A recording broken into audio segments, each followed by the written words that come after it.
Hi, നമസ്കാരം. എൻട്രിയുടെ പുതിയൊരു ക്ലാസ്സിലേക്ക് എല്ലാവർക്കും ഒരിക്കൽ കൂടി സ്വാഗതം. അപ്പോൾ ഇന്നത്തെ ക്ലാസ്സിൽ നമ്മൾ ഡിസ്കസ് ചെയ്യാൻ പോകുന്നത് മാറ്റർ ആൻഡ് പ്രോപ്പർട്ടീസ് എന്ന് പറയുന്ന ബേസിക് ആയിട്ടുള്ള ഒരാശയമാണ്. ഇപ്പോൾ കെമിസ്ട്രിയുടെയൊക്കെ ഏറ്റവും ഫണ്ടമെൻ്റൽ ആയിട്ടുള്ള ഒരു ഐഡിയ ആയിട്ട് വരും മാറ്ററും അതിൻ്റെ പ്രോപ്പർട്ടീസും. അപ്പം മാറ്റർ എന്ന് പറയുന്നത് തന്നെ എന്താണ്? Matter generally exist in solid, liquid and gaseous form. Generally 3 സ്റ്റേറ്റിലാണ് നമ്മൾ പറയുന്നത്. പക്ഷേ തീർച്ചയായിട്ടും അതിൽ കൂടുതൽ പല അവസ്ഥകളിപ്പോൾ നമ്മൾ കണ്ടെത്തിയിട്ടുണ്ട്. 7ഓളം എണ്ണം ടെക്സ്റ്റ് ബുക്കുകളിൽ പറയുന്നുണ്ട്, അതിൽ കൂടുതലുണ്ട്. പ്രധാനമായിട്ടും ആദ്യത്തെ 5 എണ്ണമാണ് മോസ്റ്റ് ഇമ്പോർട്ടൻ്റ് ആയിട്ട് നമ്മൾ പലപ്പോഴും ചോദ്യങ്ങൾ കണ്ടിട്ടുള്ളത്. അപ്പോൾ ഈ സ്റ്റേറ്റ്സ് ഒക്കെ എടുത്ത് നോക്കിക്കഴിഞ്ഞാൽ അവിടെ chemical composition and hence a chemical reaction of the substance remains the same but their rate to undergo a reaction is different. അപ്പം ആ റിയാക്ഷനിൽ വരുന്നതിൻ്റെ റേറ്റിനാണ് വ്യത്യാസം വരുന്നത്. 3 എണ്ണമായിരുന്നു ഈ പറയുന്ന സോളിഡ്, ലിക്വിഡ്, ഗ്യാസ് എന്നുള്ളതായിരുന്നു നേരത്തെ തൊട്ട് മനുഷ്യർക്ക് അറിയാവുന്നത്. പിന്നീട് പ്രധാനപ്പെട്ട ചില സ്റ്റേറ്റ്സുകൾ കൂടി കണ്ടെത്തുകയുണ്ടായി. അപ്പം മാറ്ററിനെ ഡിഫൈൻ ചെയ്യുന്നത് എങ്ങനെയാണെന്ന് ചോദിച്ചാൽ matter means anything that possess weight and occupies space is called matter. നിൽക്കാൻ സ്പേസ് ആവശ്യമുള്ളതും വെയ്റ്റ് ഒക്യുപ്പൈ ചെയ്യുന്നതുമായിട്ടുള്ള വസ്തുവിനെ നമുക്ക് എന്ത് വിളിക്കാം? ദ്രവ്യം അഥവാ മാറ്റർ എന്ന് വിളിക്കാം. 7 സ്റ്റേറ്റ്സ് ഓഫ് മാറ്റർ ആണുള്ളത്: solid, liquid, gas, plasma, Bose-Einstein condensate, fermionic condensate, quark, gluon, plasma. Solid, liquid, gas, plasma, Bose-Einstein condensate, fermionic condensate, quark, gluon, plasma എന്നിവയാണ് 7 സ്റ്റേറ്റ്സ് ആയിട്ട് പറയുക. അതിൽ ആദ്യത്തെ 5 എണ്ണം പഠിച്ചു വെക്കണം, കാരണം സോളിഡ്, ലിക്വിഡ്, ഗ്യാസ് ഇമ്പോർട്ടൻ്റ് ആണ്. പ്ലാസ്മ എന്ന് പറയുന്ന 4th സ്റ്റേറ്റും ബോസ്-ഐൻസ്റ്റീൻ കണ്ടൻസേറ്റിലെ ബോസ് എന്ന് പറയുന്നത് നമ്മളുടെ ഇന്ത്യൻ സയൻറ്റിസ്റ്റ് കൂടിയാണ് എന്നുള്ളത് കൊണ്ട് തന്നെ അതിനൊരു വലിയ ഇമ്പോർട്ടൻസ് ഉണ്ട്. ഇവിടെ സോളിഡിലേക്ക് വന്നു കഴിഞ്ഞാൽ ദേ have definite shape and fixed volume. കൃത്യമായ ഷേപ്പും ഫിക്സഡ് വോളിയമുള്ള ഹാർഡ് ആൻഡ് റിജിഡ് ആയിട്ടുള്ള സബ്സ്റ്റൻസ് ആണ് ഈ സോളിഡ് എന്ന് പറയുന്നത്. ഇപ്പോൾ തടി അല്ലെങ്കിൽ കട്ട, സ്റ്റോൺ, കല്ല്, ഇതൊക്കെ നമുക്ക് സോളിഡിൻ്റെ എക്സാമ്പിളായിട്ട് എടുക്കാൻ പറ്റും. ഡെഫിനിറ്റ് ഷേപ്പും ഫിക്സഡ് വോളിയം ഉണ്ട്. Have negligible compressibility also. Compressibility എന്ന് പറയുന്നത് കംപ്രസ് ചെയ്ത് ചെറുതാക്കാനായിട്ട് ഒരു പരിധിക്കുള്ളത് നമുക്ക് പറ്റില്ല എന്നുള്ളതാണ്. അതുപോലെ തന്നെ ഇതിൻ്റെ ഒരു പ്രത്യേകത എന്ന് പറയുന്നത് they have the tendency to retain their shape when subjected to outside force. പുറത്തുനിന്നൊരു ഫോഴ്സ് കൊടുത്തു കഴിയുമ്പോൾ അതിൻ്റെ ആ പഴയ അവസ്ഥയിലേക്ക് തിരിച്ചു വരാനുള്ള ടെൻഡൻസിയൊക്കെ അതിൻ്റെ അകത്തുനിന്ന് തന്നെ ഒരു ഇലാസ്റ്റിക് ഫോഴ്സ് എന്ന് പറയുന്നൊരു കൺസെപ്റ്റൊക്കെ സോളിഡ്സിന് കൂടുതലാണ്.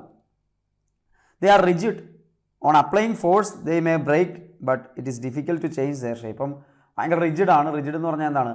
അതിൻ്റെ ഷേപ്പ് അത്ര പെട്ടെന്ന് മാറ്റാൻ പറ്റില്ല. അപ്പോൾ ഈ രണ്ട് ധ്രുവങ്ങൾ നിൽക്കുന്നൊരാശയം ഇപ്പം പറഞ്ഞ് റിജിഡ് ആണെന്ന് പറയുമ്പോൾ തന്നെ എക്സ്റ്റേണൽ ഫോഴ്സ് കൊടുക്കുമ്പോൾ പഴയ അവസ്ഥയിലേക്ക് തിരിച്ചു കൊണ്ടുവരാനുള്ള ഒരു ഇൻറ്റേർണൽ ഫോഴ്സ് അവിടെ ഉണ്ടാകുന്നുണ്ട്. ഇലാസ്റ്റിക് ഫോഴ്സ് എന്നൊക്കെ പറഞ്ഞിട്ട് മെക്കാനിക്കൽ പ്രോപ്പർട്ടീസ് ഓഫ് സോളിഡ് എന്നൊക്കെ പറഞ്ഞിട്ട് കൂടുതലായിട്ട് കാര്യങ്ങൾ പഠിക്കാനുണ്ട്. അപ്പോൾ അത്രയും ഡീറ്റെയിൽ ആയിട്ടൊന്നും പോകണമെന്നില്ല, ജസ്റ്റ് അറിഞ്ഞിരിക്കാൻ വേണ്ടിയിട്ട് പറഞ്ഞതേ ഉള്ളൂ. എന്തായാലും ഈ ഒരു പോയിന്റ് ഓർത്തിരിക്കുക, ഡെഫിനിറ്റ് ഷേപ്പും വോളിയവും ഉള്ളതിനെയാണ് നമ്മൾ സോളിഡ് എന്ന് പറയുന്നത്. ഡെഫിനിറ്റ് ഷേപ്പ് ഇല്ല, എന്നാൽ ഡെഫിനിറ്റ് വോളിയം ഉള്ളതാണ് ലിക്വിഡ് എന്ന് പറയുന്നത്. They have definite volume but not definite shape.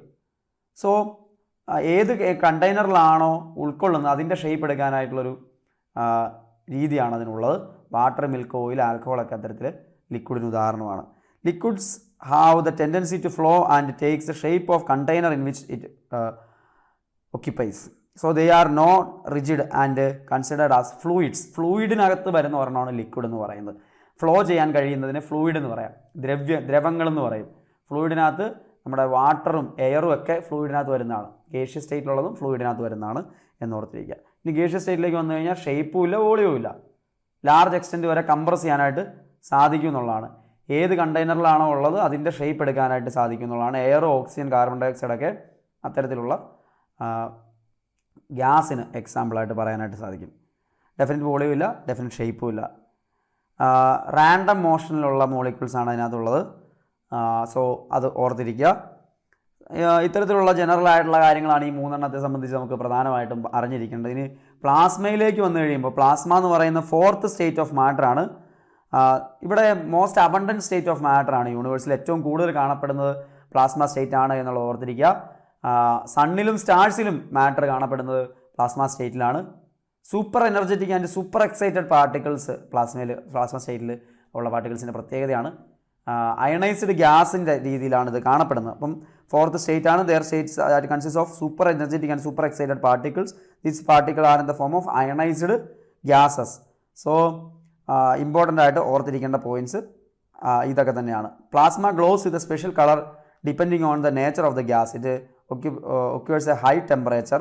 The sun and star glow because of the presence of plasma in dum.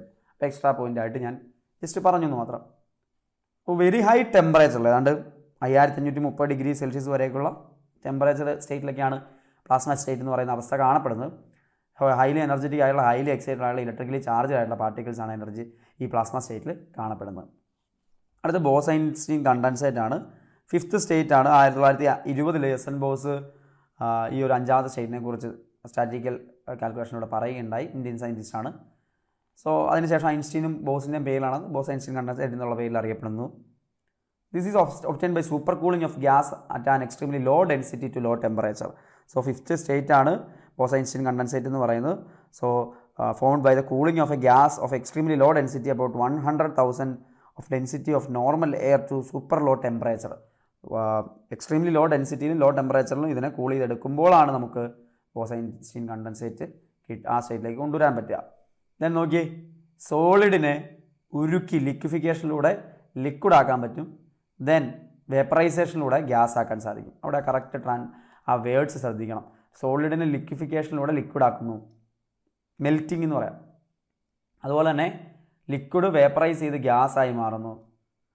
Then സോളിഡിൽ നിന്ന് നേരെ ഗ്യാസിലേക്ക് പോകുന്നതിന് സബ്ലിമേഷൻ എന്ന് പറയുന്നു. കണ്ടോ, ലിക്വിഡ് സോൾഡ് ആവുന്നതിന് സോൾഡിഫിക്കേഷൻ എന്നും ഗ്യാസ് സോൾഡ് ആവുന്നതിന് സോൾഡിഫിക്കേഷൻ എന്ന് പറയാം.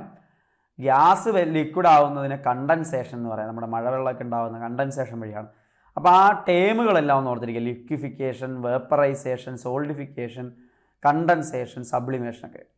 ഇനി കുറച്ച് ടേംസ് ആണ്. മെൽറ്റിംഗ്, ഫ്രീസിങ്, ഇവാപ്രേഷൻ, കണ്ടൻസേഷൻ പോലുള്ള ടേമുകൾ നമ്മൾ ഓൾറെഡി അപ്പുറത്ത് കണ്ട കാര്യങ്ങൾ ഡീറ്റെയിൽ ആയിട്ടൊന്ന് പറയുന്നത് മാത്രമേ ഉള്ളൂ.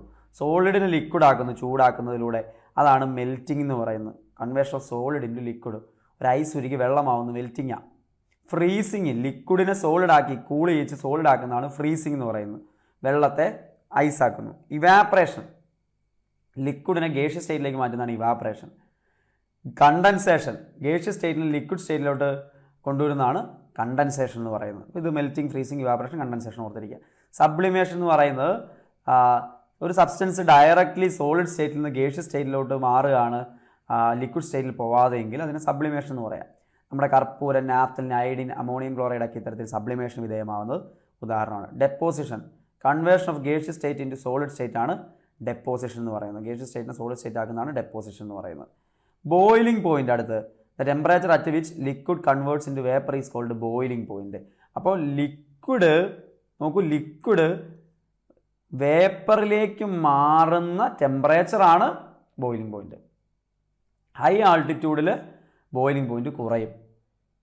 Boiling point of water in pressure cooker is high. Pressure കുക്കറിൽ ബോയിലിംഗ് പോയിൻ്റ് ഓഫ് വാട്ടർ എന്ന് പറയുന്നത് ഹൈ ആവുന്നത് കൊണ്ടാണ് പ്രഷർ കുക്കറിൽ നമുക്ക് എളുപ്പം തിളപ്പിക്കാണെങ്കിൽ കുക്കിങ്ങിന് ഈസി ആവുന്നതെന്ന് പറയുന്നത്. Boiling point increase in the presence of impurity. ഇമ്പ്യൂരിറ്റിൻ്റെ പ്രസൻസിൽ ബോയിലിംഗ് പോയിൻ്റ് ഇൻക്രീസ് ചെയ്യുന്ന ഓർത്തിരിക്കുക. ദെൻ മെൽറ്റിംഗ് പോയിൻ്റ് എന്താ? Is a temperature at which substance convert in solid സ്റ്റേറ്റിൽ ലിക്വിഡ് ആണെന്ന് ഞാൻ പറഞ്ഞു.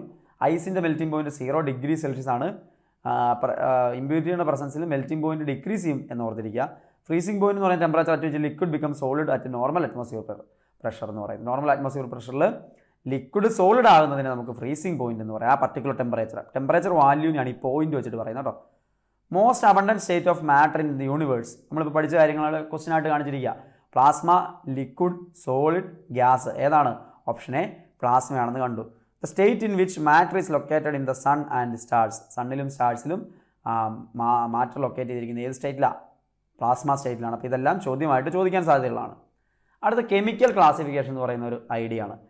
കെമിക്കൽ ക്ലാസിഫിക്കേഷൻ രണ്ടായിട്ട് പ്രധാനമായിട്ടും കെമിക്കൽസിനെ ക്ലാസിഫൈ ചെയ്യാം. പ്യുവർ സബ്സ്റ്റൻസും മിക്സ്ചറും. പ്യുവർ സബ്സ്റ്റൻസും മിക്സ്ചറും. Pure substance, Lavoisier, French chemist, on the basis of quantitative studies classify pure substance into elements and compounds. Pure സബ്സ്റ്റൻസിനെ എലമെൻറ്റ്സ് എന്നും കോമ്പൗണ്ട്സ് എന്നും നമുക്ക് രണ്ടായിട്ട് ക്ലാസിഫൈഡ് ചെയ്യാനായിട്ട് സാധിക്കും എന്നുള്ളതാണ്. അപ്പോൾ ലാവോസിയാണ്, ഒരു ഫ്രഞ്ച് കെമിസ്റ്റ് എന്ന് ആയിരുന്ന ലാവോസിയാണ് നമുക്ക് പ്യുവർ സബ്സ്റ്റൻസിനെ എലമെൻറ്റ്സ് എന്നും കോമ്പൗണ്ട്സ് എന്നും ക്ലാസിഫൈ ചെയ്യുന്നത്. അപ്പോൾ ആൻറ്റോണിയോ ലാവേസിയ എലമെൻറ്റ്സ് എന്നും കോമ്പൗണ്ട്സ് എന്നും ക്ലാസിഫൈ ചെയ്യുന്നു. അതുകൊണ്ട് തന്നെയാണ് ലാവോസിയെ കെമിസ്ട്രിയിൽ ഒരു ബ്രേക്ക് ത്രൂ നൽകിയ സയൻറ്റിസ്റ്റായിട്ടൊക്കെ നമ്മൾ കണക്കാക്കുന്നു. വളരെ പ്രാധാന്യമുള്ളത്. Pure substance has a constant composition. Pure substance എന്ന് പറയുമ്പോൾ അതിനൊരു ത്രൂ ഔട്ട് ഒരു കോൺസ്റ്റൻ്റ് ആയിട്ടുള്ളൊരു എന്താ പറയുക സ്ട്രക്ചർ ഉണ്ടാവും, അല്ലെങ്കിൽ അതിനകത്തെ കോമ്പോസിഷൻ പല സാധനങ്ങൾ ചേർന്നിരിക്കുന്ന ഒരു ഡെഫിനറ്റ് രീതിയിലായിരിക്കും. Pure substance also have constant chemical and physical properties. Pure സബ്സ്റ്റൻസിന് കോൺസ്റ്റൻ്റ് ആയിട്ടുള്ള കെമിക്കലും ഫിസിക്കലും പ്രോപ്പർട്ടീസും ഉണ്ടായിരിക്കും. എന്നാൽ composition and properties of pure substance are the same regardless of where it found. അപ്പോൾ എവിടെ കാണുന്നു എന്നൊന്നും വിഷയമല്ല. ഒരു പ്യുവർ സബ്സ്റ്റൻസ് ആണെങ്കിൽ അതിൻ്റെ കോമ്പോസിഷൻ എന്ന് പറഞ്ഞാൽ എവിടെയായിരുന്നാലും ഒരേപോലെ തന്നെ ആയിരിക്കും. എലമെൻസിലേക്ക് വന്നു കഴിഞ്ഞാൽ പ്യുവർ സബ്സ്റ്റൻസ് ആണ് only one kind of particle. അത് വളരെ പ്രധാനപ്പെട്ട ഒരു പോയിന്റ്. ഒരൊറ്റ രീതിയിലുള്ള വൺ കൈൻഡ് ഓഫ് പാർട്ടിക്കിൾ മാത്രമേ ഉള്ളൂ ഈ എലമെൻറ്റിനകത്ത് കാണത്തുള്ളൂ. പ്യുവർ സബ്സ്റ്റൻസ് ആണ് എന്നുള്ളത് ഓർത്തിരിക്കുക. These particle may be atoms or molecules. ഇവർ ആറ്റംസ് അല്ലെങ്കിൽ മോളിക്യൂൾസ് ആണ് എന്നുള്ളത് മനസ്സിലാക്കുക. Elements are made up of particles atoms of only one kinds. അപ്പോൾ എലമെൻറ്റ്സ് എന്ന് പറയുന്നത് ഒരേ കൈൻഡ് ആറ്റത്താൽ നിർമ്മിതമാണ് എന്നുള്ളത് കൂടി ഓർത്തിരിക്കുക. Compounds and it's a pure substance that can be decomposed into simpler substance by some suitable chemical techniques. അപ്പോൾ കോമ്പൗണ്ട്സ് എന്ന് പറഞ്ഞാൽ പ്യുവർ സബ്സ്റ്റൻസ് ആണ്, അതിനെ ഡീകമ്പോസ് ചെയ്ത് സിംപ്ലർ സബ്സ്റ്റൻസ് ആക്കാൻ സാധിക്കും കെമിക്കൽ ടെക്നിക്സിലൂടെ എന്നുള്ളതാണ്. മറ്റേതിന് അങ്ങനെ പറ്റത്തില്ല. എലമെൻസിന് നമുക്ക് കെമിക്കൽ റിയാക്ഷനിലൂടെ ഒന്നും പിന്നെ സിംപ്ലിഫൈ ചെയ്ത് കൊണ്ടുവരാൻ പറ്റില്ല. A compound is formed by combination of 2 or more elements. Compound എന്ന് പറഞ്ഞാൽ 2 or more എലമെൻറ്റ്സ് ഒരു ഡെഫിനിറ്റ് പ്രൊപ്പോർഷനിൽ ചേർന്നിട്ടുണ്ടാവുന്നതാണ് കോമ്പൗണ്ട്സ് എന്ന് പറയുന്നത്. അടുത്ത മിക്സ്ചേഴ്സ് ആണ്. മിക്സ്ചേഴ്സ് എന്ന് പറയുന്നത് ഫിസിക്കൽ ഫോഴ്സിലൂടെ ടുഗദർ ആക്കി ഹെൽഡ് ചെയ്തെടുക്കുന്നതിനെയാണ് നമ്മൾ മിക്സ്ചേഴ്സ് എന്ന് പറയുന്നത്. അത് കെമിക്കലായിട്ടല്ല, ഫിസിക്കൽ ഫോഴ്സിലൂടെയാണ് അവരെ മിക്സ് ചെയ്തെടുക്കുന്നത്.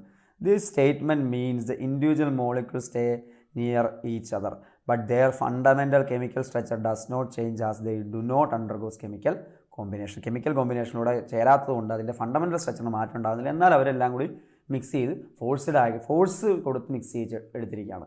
ടൈപ്പ് ഓഫ് മിക്സ്ചേഴ്സ് എന്ന് പറയുന്നത് എങ്ങനെയാണ്? നേച്ചർ ഓഫ് ദ കമ്പോണൻസിനനുസരിച്ചുകൊണ്ട് ടൈപ്പ് ഓഫ് മിക്സ്ചേഴ്സ് നമുക്ക് തിരിക്കാം. ഹോമോജീനസ് മിക്സ്ചർ എന്നും ഹെട്രോജീനസ് മിക്സ്ചർ എന്നും. ഹോമോജീനസ് മിക്സ്ചർ എന്ന് പറഞ്ഞാൽ എന്താണ്? It is a mixture that has the same composition throughout. ഒരേ കോമ്പോസിഷനാണ് ത്രൂ ഔട്ട് എങ്കിൽ അതിനെ ഹോമോജീനസ് മിക്സ്ചർ എന്ന് പറയാം. A solution of sugar in water ഒരു ഹോമോജീനസ് മിക്സ്ചറാണ്. Heterogeneous mixture in such a mixture the particle of each component of the mixture remains separate and can be observed as individual grains under microscope. Mixture of grain and sand ഇത്തരത്തിൽ എക്സാമ്പിളായിട്ട് പറയാം. Heterogeneous ഒരുപോലെ അല്ലാത്തത്, homogeneous ഒരുപോലെയുള്ളത്. Example sugar water ഹോമോജീനസിനും അല്ലെങ്കിൽ നമ്മുടെ ഉപ്പുവെള്ളമൊക്കെ homogeneous മിക്സ്ചറിന് എക്സാമ്പിളായിട്ട്. എല്ലാ ഭാഗത്തും അതിൻ്റെ ഒരേ എഫക്റ്റ് വരും. പക്ഷേ മറ്റേതെന്ന് പറഞ്ഞാൽ സെപ്പറേറ്റ് ആയിട്ട് നമുക്ക് കാണാൻ പറ്റും. ഗ്രെയിനും സാൻഡ് കൂടി രണ്ടായിട്ട് സെപ്പറേറ്റ് ആയിട്ട് തന്നെ അവിടെ കാണാനായിട്ട് സാധിക്കും എന്നുള്ളതാണ്. ഹോമോജീനസ് മിക്സ്ചറിനെ നമുക്ക് വീണ്ടും ക്ലാസിഫൈ ചെയ്യാം. Solid mixture, solid liquid mixture എന്നൊക്കെ പറഞ്ഞ് ക്ലാസിഫൈ ചെയ്യാം. സോളിഡ് മിക്സ്ചർ എന്ന് പറഞ്ഞാൽ എന്താണ്? Example of such a mixture is brass, bronze, alloys. Homogeneous mixture of 2 or more metals or non metals is called alloy. അപ്പോൾ ബ്രോൺസും ബ്രാസും ഒക്കെ അത്തരത്തിൽ എക്സാമ്പിളാണ്. നമ്മൾ മുമ്പോട്ട് ഇതിനെ ഡീറ്റെയിൽ ആയിട്ട് പഠിക്കുന്നുണ്ട്. അപ്പോൾ സോളിഡ് മിക്സ്ചറിന് എക്സാമ്പിളാണ്. സോളിഡ് ലിക്വിഡ് മിക്സ്ചർ ഉണ്ട്. Aqueous solution of salt or sugar അത്തരത്തിൽ എക്സാമ്പിളാണ്. Solution of iodine in carbon tetrachloride അത്തരത്തിൽ എക്സാമ്പിളാണ്. സോളിഡും ലിക്വിഡും ചേർന്നുണ്ടാകുന്ന mixture. Liquid mixture example of this type of mixture are rectified spirit, a mixture of alcohol and water. Liquid മിക്സ്ചറാണ്. Mixture of toluene and benzene ഇത്തരത്തിൽ എക്സാമ്പിളാണ്. ഈ ഏറ്റവും നല്ല എക്സാമ്പിൾ ആൽക്കഹോളും വാട്ടറും നല്ലൊരു എക്സാമ്പിളായിട്ട് രണ്ട് ലിക്വിഡുകളുടെ മിക്സ്ചറായിട്ട് പറയാൻ പറ്റും. അപ്പോൾ എന്താണ് മാറ്റർ, അതിൻ്റെ സ്റ്റേറ്റ്സ് എന്തൊക്കെയാണ്, അതുപോലെ മിക്സ്ചർ, കോമ്പൗണ്ട്, എലമെൻറ്റ്സ് എന്നൊക്കെ പറയുന്നതിൻ്റെ ബേസിക് ഐഡിയാസാണ് നമ്മൾ ഇന്നത്തെ ഈ ക്ലാസ്സിൽ ഡിസ്കസ് ചെയ്തത്. കെമിസ്ട്രിയുടെ ഏറ്റവും ഫണ്ടമെൻ്റൽ ആയിട്ടുള്ള ആശയമാണ്. ഇനി നമുക്ക് ഇതിൻ്റെ കണ്ടിന്യൂഷൻ ആയിട്ടുള്ള ടോപ്പിക്കുകളൊക്കെ ഇനി വരുന്നുണ്ട്.